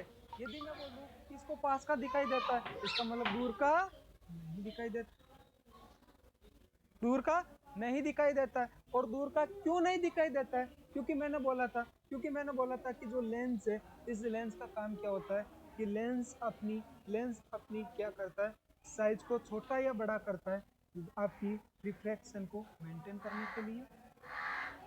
शायद तक इस बंदे में क्या होगा कि जो दूर की जो रेज होगी, उन दूर की रेज को आपका जो लेंस है वो ढंग से अकोमोडेट नहीं कर पाएगा। ढंग से आपका जो लेंस है वो पूरा आपका सिलेंड्रिकल नहीं हो पाएगा, पूरा आपका नहीं खुल पाएगा। पूरा यदि वो नहीं ओपन होगा तो सर जो लाइट रेज है वो बहुत ही पास में गिरेगी। यानी कि पास में गिरेगी का मतलब है कि वो रेटाइना पे नहीं पहुंचेगी। और जब तक लाइट रेज आपकी रेटाइना पे नहीं पहुंचेगी तो आपका क्लियर विजन कैसे होगा? यानी कि ये बंदा जितना दूर जाएगा उतना ही उसका जो लाइट रेज का अकोमोडेशन या लाइट रेज का जो रिफ्लेक्शन है वो नियर टू लेंस आता जाएगा। नियर टू लेंस आएगा मतलब कि रेटाइना से दूर जाएगा, और जब ये रेटाइना से दूर जाएगा तो इस गाइड को ढंग से नहीं दिखाई देगा। इसीलिए इसको मैंने बोला है मायोपिया या शॉर्ट साइटेडनेस। शॉर्ट साइटेडनेस को मैं वापस बोल रहा हूं एक बार। शॉर्ट साइटेडनेस का मतलब होता है, शॉर्ट का मतलब पास में या छोटा, साइटेड का मतलब होता है कि देखना, नेस का मतलब प्रेजेंट, यानी कि ऐसा रिफ्रैक्टिव एरर जिसके अंदर पास का देखना तो प्रेजेंट हो और दूर वाला क्या हो? एब्सेंस हो। That is known as short sightedness. इसी को क्या बोलते हैं? Short sightedness. तो सर इसमें दिक्कत क्या आ रही है एग्जैक्टली? सर इस डिसऑर्डर में दिक्कत ये आ रही है कि आपका जो लेंस है वो इन लाइट रेज को बहुत ही जल्दी अकोमोडेट करवा देता है, वो रेटाइना तक पहुंचने ही नहीं देता। मैं क्या ट्रीटमेंट करूं? मैं इसका ये ट्रीटमेंट कर सकता हूँ कि मैं कोई ऐसा लेंस यूज में लूँ, कोई ऐसा लेंस यूज में लूँ जो कि इन लाइट रेज को बिखेरता हो, इन लाइट रेज को क्या करता हो, बिखेरता हो। जैसे कि ये आपका कॉनकेव लेंस, कौन सा लेंस, कॉनकेव लेंस। कैसे, देखिएगा सर, ये जो कॉनकेव लेंस है, ये कॉनकेव लेंस हमेशा और हमेशा, हमेशा और हमेशा क्या करता है, हमेशा और हमेशा लाइट रेज को दूर करता है, बाइफरकेट करता है। कॉन्वेक्स वो हमेशा इकट्ठा करता है, कॉनकेव बाइफरकेट करता है, दूर ले जाता है, बिखेरता है लाइट रेज को। अब देखो, जब इस लेंस के ऊपर कोई लाइट रेज आएगी, जब कोई लाइट रेज आएगी तो वो आपकी दूर जाएगी कि नहीं जाएगी? जैसे ये दूर गई, अब आपका ये आपका नोट नेचुरल लेंस है, ये लेंस क्या करेगा, ये लेंस दूर दूर से आएगी, सीधा रेटिना के ऊपर पहुंचाएगा, 12 बजे। जिससे कि आपका जो अकोमोडेशन है वो अकोमोडेशन मेंटेन रहे, जिससे कि आपका अकोमोडेशन क्या रहे, मेंटेन रहे। जैसे कि इस एग्जांपल में दिया हुआ है, देखिएगा सर, बहुत बहुत ही सीधा सा सिंपल सा गणित है इसका, कोई ज़्यादा बड़ी वाली चीज़ नहीं है सर, बिल्कुल क्लियर सा मैं बोल रहा हूँ कि ये वाला जो है, ये वाला जो है वो डिसऑर्डर, पहले डिसऑर्डर की बात कर रहे थे, वो था आपका मायोपिया। मायोपिया का मतलब शॉर्ट साइटेडनेस, यानी कि ऐसा डिसऑर्डर जिसमें पास का तो दिखता है और दूर का नहीं दिखता। अपन बहुत बार ये गलती करते हैं, शॉर्ट साइटेडनेस को शॉर्ट साइटेडनेस देख पढ़ लेते हैं और शॉर्ट साइटेडनेस के हिसाब से ये बोलते हैं यार ये तो शॉर्ट साइटेडनेस है, मतलब इसको पास का नहीं दिखाई दे रहा, दूर का दिखाई दे रहा, बल्कि ऐसा नहीं होता। मैं बार बार बोल रहा हूँ, ऐसा नहीं होता। इसमें जो एग्जैक्टली होता है वो ये होता है कि ये नेस है, ने की लेंस है, नेस है मतलब इसमें पास की विजन है वो प्रेजेंट है और दूर की नहीं है। तो सर, दूर की विजन के लिए मैंने क्या किया, मैंने एक लेंस यूज किया, जिस लेंस का नाम था कॉनकेव लेंस। क्या नाम था, कॉनकेव लेंस। और ये कॉनकेव लेंस क्या करता है, तो इसमें देखिएगा, ये जो ब्लैक लाइन में, ये जो ब्लैक कलर में जो ड्रॉ कर रखी है, these black are the natural light rays, they are reflected on your lens, जो कि आपके लेंस पे रिफ्लेक्टेड हो रही है। और आपने देखा कि लेंस पे रिफ्लेक्टेड होने से वो रेटिना से बहुत पहले अकोमोडेट हो गई और अकोमोडेट होने से उसको नहीं दिखाई दिया। बट फिर मैंने क्या किया, फिर मैंने एक लेंस यूज किया, जिस लेंस का स्ट्रक्चर कैसा था, कॉनकेव आपका स्ट्रक्चर था। और कॉनकेव स्ट्रक्चर होने से क्या होगा सर, ये हमेशा और हमेशा लाइट रेज को क्या करता है सर, ये हमेशा और हमेशा लाइट रेज को हमेशा और हमेशा बाइफरकेट करता है, ये हमेशा और हमेशा लाइट रेज को बिखेरता है। और जब ये बिखेरेगा तो बिखेरने के बाद में जो लाइट रेज लेंस के यहाँ गिर रही थी वो भी यहाँ गिरेगी, दूर आई, और जैसे ही दूर आई तो इसने अपना इजीली अकोमोडेशन कर लिया इसके ऊपर, रेटिना के ऊपर। और जैसे ही रेटिना पे इसका अकोमोडेशन हुआ, विजन है वो स्टेबलाइज हुआ और आपका जो बंदा उसको ढंग से देखना स्टार्ट कर दिया उसने। और क्या ट्रीटमेंट कर सकता हूँ मैं इसका, LASIK, LASIK surgery, LASIK laser assistant in situ keratomileusis. आपका आपका जो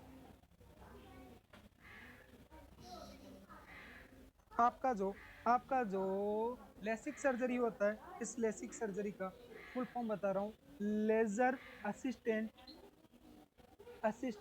in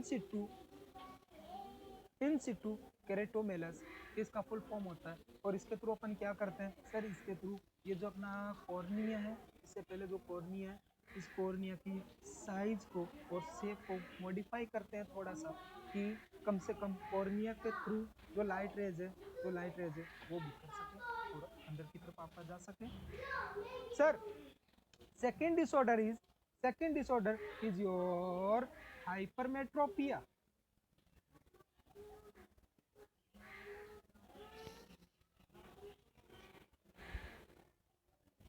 second disorder is your hyperopia या हाइपरमेट्रोपिया, जिसको अपन बोलते हैं लॉन्ग साइटेडनेस। लॉन्ग का मतलब लंबा, लंबा मतलब दूर, यानी कि दूर, साइटेड का मतलब विजन, नेस का मतलब प्रेजेंट, यानी कि वो बंदा जिसमें दूर का विजन प्रेजेंट हो, वो बंदा जिसमें दूर का विजन प्रेजेंट हो, और जब उसके अंदर दूर का विजन प्रेजेंट होगा तो ऑब्वियसली उसको पास का नहीं दिखेगा। सर, दूर का विजन प्रेजेंट हो और पास का नहीं दिख रहा हो, कैसे हो सकता है? सर, वो तभी हो सकता है, एक्चुअली क्या होता है कि जब वो किसी पास की चीज को देखता है तो उसका जो लेंस है, वो लेंस उस विजन को या उस लाइट रेज का जो अकोमोडेशन है वो करवाता है रेटाइना से आगे की तरफ। और जब रेटाइना से आगे की तरफ विजन होगा उसको बेचारे को कैसे दिखेगा? लेकिन जैसे जैसे वो दूर जाएगा, जैसे जैसे वो दूर जाएगा, वैसे वैसे ये जो विजन का अकोमोडेशन है वो पास में आता रहेगा और रेटाइना के ऊपर हो जाएगा। तो इसमें लॉन्ग साइटेडनेस तो है, लेकिन पास का है वो नहीं दिख रहा। लॉन्ग साइटेडनेस बोल दीजिए, फार साइटेडनेस बोल दीजिए, शॉर्ट साइटेडनेस बोल दीजिए, नियर साइटेडनेस बोल दीजिए, एक ही चीज है। सर, लॉन्ग या फार साइटेडनेस मतलब हाइपरोपिया, हाइपरोपिया और हाइपरोपिया है, इसका मतलब उसके अंदर जो रेटाइना के ऊपर जो अकोमोडेशन हो रहा है वो रेटाइना से पीछे की तरफ हो रहा है, रेटाइना से पीछे की तरफ हो रहा है, मतलब कि बियॉन्ड टू रेटाइना हो रहा है। और बियॉन्ड टू रेटाइना है तो सर मैं एक काम करता हूँ, मैं कोई ऐसा लेंस यूज करता हूँ जो क्या करे, जो लाइट रेज को इकट्ठी करे, लाइट रेज को इकट्ठी करे, कम आपका इकट्ठा करने का काम करे, कलेक्ट करने का काम करे। और कलेक्ट करने का काम करने वाली जो लाइट रेज है वो कौन सा लेंस है आपका? सर, वो है आपका कॉन्वेक्स। कौन सा लेंस है? Sir, convex lens. देखिएगा इस डायग्राम में आपको दिख रहा है, जो कॉन्वेक्स लेंस है वो क्या करता है? सर, वो लाइट रेज को इकट्ठा करने की कोशिश करता है, और जब वो इकट्ठी होगी तो जितनी इकट्ठी होगी उतना ही आपका जो रेटाइना है उसके ऊपर विजन पड़ेगा, तो विजन पड़ती है अपने को ढंग से दिखाई देगा। तो सर मत भूलना, सबसे पहला नॉर्मल आइज क्या बोलते हैं? एम्ट्रोपिया। क्या बोलते हैं? एम्ट्रोपिया। जो जिसको दूर का नहीं दिखाई देता, जिसको दूर का नहीं दिखाई देता उसको बोलते हैं क्या? आयोपिया। जिसको पास का नहीं दिखाई देता उसको क्या बोलते हैं? हाइपरोपिया। जिसको पास का दिखता है और दूर का नहीं दिखता उसको क्या बोलते हैं? शॉर्ट साइटेडनेस या नियर साइटेडनेस। जिसको दूर का दिख रहा है और पास का नहीं दिखता उसको क्या बोलते हैं? लॉन्ग साइटेडनेस या फार साइटेडनेस, हाइपरोपिया। सर, जिसको दूर का नहीं दिखाई देता उसमें कौन सा लेंस यूज करेंगे? जिसको दूर का नहीं दिखाई देता उसको कौन सा लेंस यूज करेंगे? सर, उसमें यूज करेंगे कॉनकेव लेंस। सर, जिस बंदे को पास का नहीं दिखाई देता उसमें कौन सा लेंस यूज करेंगे? उसमें करेंगे कॉन्वेक्स लेंस। सर, जो अगला आपका रिफ्रैक्टिव एरर है, जो नेक्स्ट रिफ्रैक्टिव एरर है, this is the astigmatism. This is the astigmatism. और एस्टिग्मेटिज्म में क्या होता है? सर, एस्टिग्मेटिज्म के अंदर इस डायग्राम में आपको दिख रहा होगा, इस डायग्राम को यदि मैं ढंग से देखूं तो देखिएगा कि जैसे ये आपका नॉर्मल आई है, इस नॉर्मल आई के अंदर क्या हो रहा था? जो भी लाइट रेज आ रही थी, जो भी लाइट रेज आ रही थी वो रेटाइना पर आपका चला गया। मायोपिया मतलब रेटाइना से पहले बन गया। मेट्रोपिया या हाइपरमेट्रोपिया यानी कि रेटाइना के पीछे की तरफ आपका अकोमोडेशन हो रहा है। एस्टिग्मेटिज्म में क्या हो रहा है? सर, एस्टिग्मेटिज्म में क्या हो रहा है कि जैसे आपका लाइट रेज आ रहा है तो लाइट रेज है वो बाइफरकेट हो रहा है, यानी कि मल्टीपल टारगेट्स बन रहे हैं। जो लाइट रेज है वो मल्टीपल बार निकल रहा है, एक ही निकलनी चाहिए, एक ही लाइट रेज आनी चाहिए, उसकी जगह 2 या 3 आ रही है, मल्टीपल आ रही है। किस वजह से होता है एस्टिग्मेटिज्म? सर, एस्टिग्मेटिज्म जो है उसका रीजन होता है जो अपना कॉर्निया है, यदि कॉर्निया की स्ट्रक्चर के अंदर कुछ अल्ट्रेशन हो। सपोज करो कि आपका कॉर्निया है और ये कॉर्निया बिल्कुल इस टाइप का होता है, इसका जो सरफेस है वो बिल्कुल कंटिन्यू होता है, बिल्कुल क्लियर सरफेस होता है। सपोज करो किसी पेशेंट का जो कॉर्निया है, उस कॉर्निया की जो नॉर्मल स्ट्रक्चर है, इस नॉर्मल स्ट्रक्चर के अंदर अल्ट्रेशन आ गए, ये आपका हो गया, इसके बाद कोई फोल्ड हो गया और फोल्ड के बाद ये वापस आपका हो गया। मतलब कि कॉर्निया की जो सिंपल सी स्ट्रक्चर थी उसमें यदि किसी टाइप का कोई फोल्ड आ गया, अब फोल्ड आने से क्या होगा कि लाइट रेज तो यही है, एक लाइट रेज यहाँ से जाएगी, एक लाइट रेज यहाँ से जाएगी, तो ये फोल्ड के ऊपर वाला तो अपनी देखने की कोशिश करेगा, फोल्ड के नीचे वाला अपनी देखने की कोशिश करेगा। तो सर ये मल्टीपल फोकस हो गया कि नहीं हो गए? क्या लिखा है? Light rays focus on more than one point, unequal reflection of light in different meridians, यानी कि जो लाइट रेज है वो मल्टीपल फोकस कर रहा है। जब ये मल्टीपल फोकस कर रहा है तो इसका क्या करेंगे यार? सर इसका है उपाय है कि अपन एक काम करते हैं सर, अपने काम करते हैं कुछ ऐसा यूज करते हैं कि ये जो आपका रिफ्लेक्शन है वो रिफ्लेक्शन ठीक हो जाए, जो इस कॉर्निया की सरफेस में जो फोल्ड है वो फोल्ड ठीक हो जाए। पहला तो ये होता क्यों है सर? फोल्ड या फिर एस्टिग्मेटिज्म होने के बहुत सारे कारण हैं।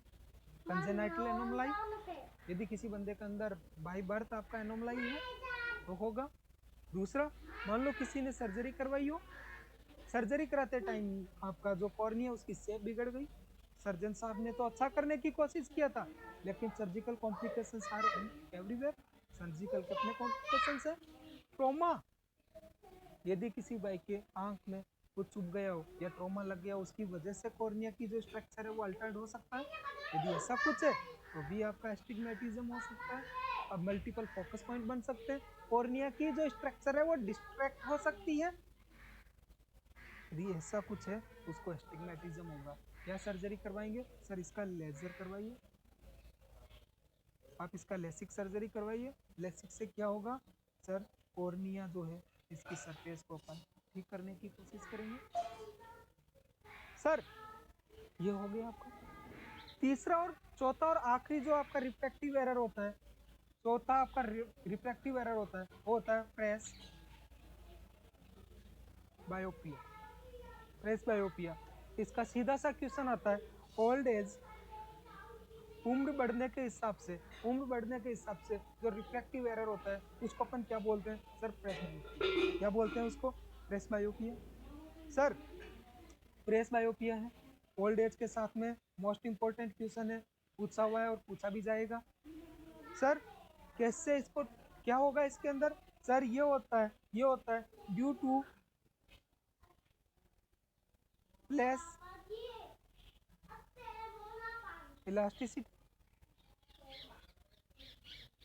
इलास्टिसिटी, यानी कि अपन जिन सस्पेंसरी लिगामेंट्स की बात कर रहे थे जिनका अंदर इलास्टिसिटी अच्छी थी, उनकी जो इलास्टिसिटी आपकी डिटोरिएटेड होगी। जब उसकी इलास्टिसिटी लैप्स होगी तो इलास्टिसिटी लैप्स होने की वजह से क्या होता है? क्योंकि सर देखिएगा ये तो एक बहुत बड़ा प्रिंसिपल है अपनी ह्यूमन बॉडी का कि जैसे जैसे उम्र बढ़ती है वैसे वैसे अपनी जितनी भी इलास्टिक टिश्यू या इलास्टिक मसल्स होती है उनकी इलास्टिसिटी लैप्स होती है। और जब उनकी इलास्टिसिटी लैप्स होगी तो सर इलास्टिसिटी लैप्स होने की वजह से क्या होगा कि वो उस हिसाब से रिएक्ट नहीं कर पाएगी जिस हिसाब से पहले रिएक्ट कर रही थी। यदि उस हिसाब से रिएक्ट नहीं करेगी तो सर ऑब्वियसली और दिखती सी चीज है कि अपने जो अकोमोडेशन है उसमें दिक्कत आएगी, और उसमें दिक्कत आएगी। उसी अकोमोडेशन वाली दिक्कत को अपने क्या बोला है सर? प्रेस बायोपिया बोला है। क्या ट्रीटमेंट है प्रेस बायोपिया का? सर प्रेस बायोपिया का ट्रीटमेंट है वो अपना बाईफोकल लेंस। कौन सा लेंस? बाईफोकल लेंस, यानी कि ऐसा लेंस जिसके अंदर बाईफोकल लेंस, यानी कि ऐसा लेंस जिसके अंदर दोनों टाइप के आपके कॉन्वेक्स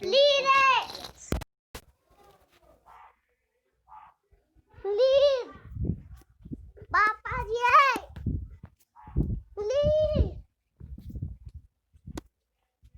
पापा जी फोन तो ले चलम बल्ली।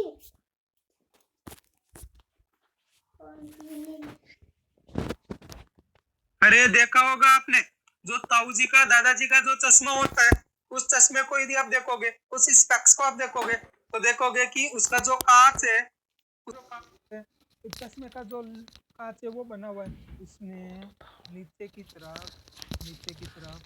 अलग स्ट्रक्चर है और ऊपर की तरफ अलग स्ट्रक्चर है।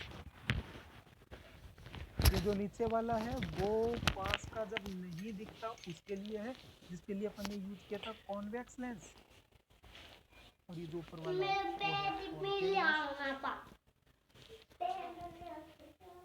Concave lens. बेमार है तुम।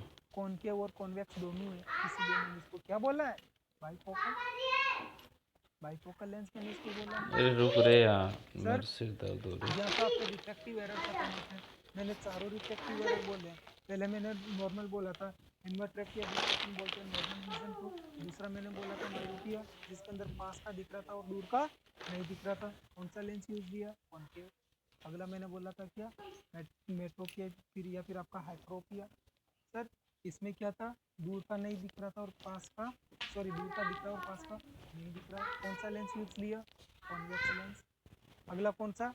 एस्टिग्मेटिज्म। क्या सर्जरी है? सर लेसिक सर्जरी है, उसके थ्रू उसको ठीक कर सकते हैं। क्या होता है? सर बहुत सारे फोल्ड बन जाते हैं कॉर्निया में। क्या होता है रिजल्ट से? सर मल्टीपल टारगेट्स बनते हैं। सर अगला क्या था? प्रेसबायोपिया।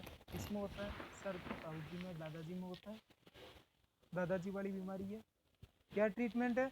बाइफोकल लेंस यूज कीजिएगा, जिसमें दूर का और पास का दोनों हो। कौन कौन सा? कॉनकेव और कॉन्वेक्स। सर ये वाला जो है अपना रिफ्रैक्टिव एरर वाला टॉपिक था, ये टॉपिक अपन यहीं खत्म करते हैं। इसके साथ ही आज की जो क्लास है मैं इसको यहीं विराम दूंगा, और जो नेक्स्ट क्लास होगी अपनी उसमें अपन देखेंगे कि किस हिसाब से आपका जो कैटरेक्ट है वो होता है, किस हिसाब से आपका ग्लूकोमा होता है।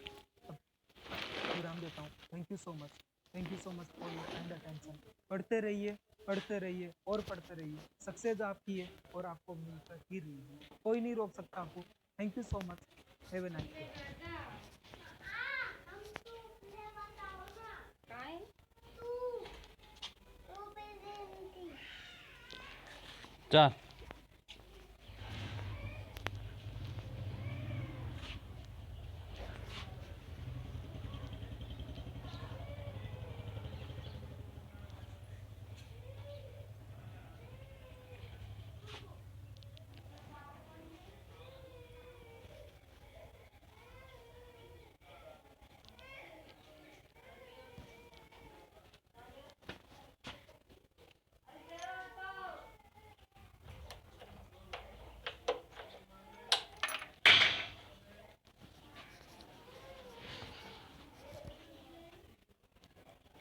आग बैठे कौन तो